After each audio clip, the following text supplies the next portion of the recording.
ஆனா நான் செல்வ பிறந்தகை அவர்களை முன்னாள் ரவுடி என்று சொன்னது பொய்யா? இல்லை.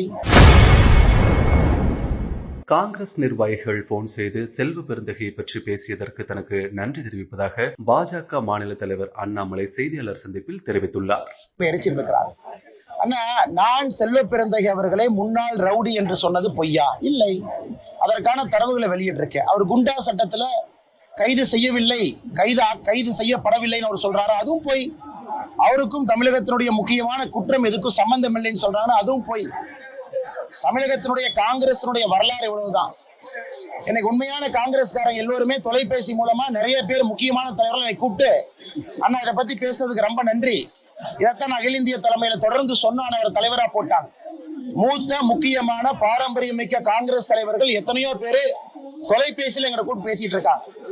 எனக்கு புதிதாக இவரோடு வந்திருக்கக்கூடிய தொண்டர்கள் ஊருக்கு 6 பேர் திருவுருவ பொம்மையை கொண்டு வந்து எரிச்சிட்டு இருக்கிறாங்க. அதெல்லாம் எரிக்கிட்டுங்கன்னா அதெல்லாம் மகிழ்ச்சி தான், சந்தோஷம் தான். செய்திகளை உள்ளது உள்ளபடி தெரிந்து கொள்ள ரெஃப்ளெக்ட் நியூஸை சப்ஸ்கிரைப் பண்ணுங்க.